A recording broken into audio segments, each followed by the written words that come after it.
Hi everyone, this is Arti De Rosario, naturopath at Guts of the Matter. So, after my blowout binge, I would call it, of just eating every single carb in sight, I've had obviously a reaction in terms of I'm feeling very swollen. I've got the dark circles happening and the small eyes happening, and my skin is just, oh, I have no idea what's happened, but it is ridiculously marked, like pimply or rashy. I have no idea what's going on.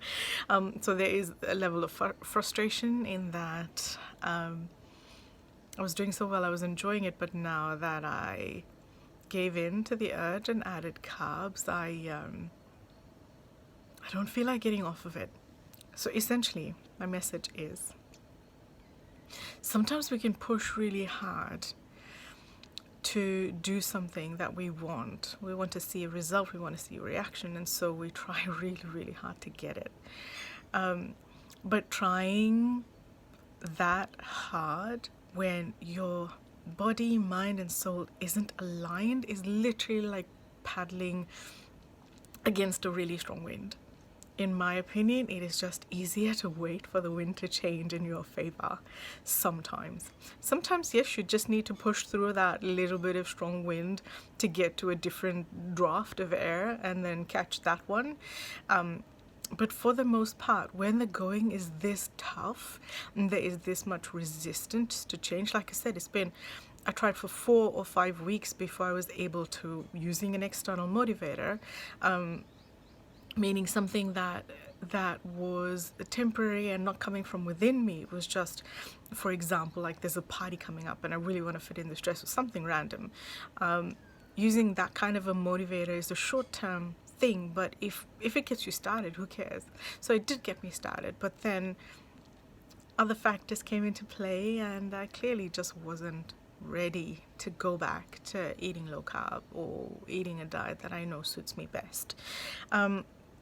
So yeah, currently I love keto. I enjoy having low carb foods. It's a joy for me, and it's easy and it's simple. And yes, of course, we miss carbs or whatever, fruit especially.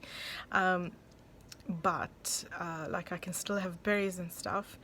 But right now I'm just not in that space. And I just have to be gentle with myself and understand that there's more going on that I can understand, emotionally, spiritually, energetically. Things are shifting. I mean, with the lockdown and all of us being in a certain headspace and learning certain things about our lives and our priorities and what we want, those are big shifts, those are big changes. So when it comes to diet, I'm doing the best I can. And at this point in time, my best doesn't look very good. But, and even when there's frustration as to wanting to get online, share some information, share some videos, but looking not my best, and seeing my face growing from the first video to the last, that's dispiriting, because I know I can look better and feel better and be better, but at the end of the day, it's a journey, and I'm trying to focus on making sure that I learn something from every part of what I do, and I try and find some joy. I try and find some moments of happiness, some moments of pride in myself and what I've achieved, and some moments of confidence that it might not be happening now, but when that wind changes direction, I'm going to be flying towards where I want to be. And I'm trying to be okay with that. Thanks for listening.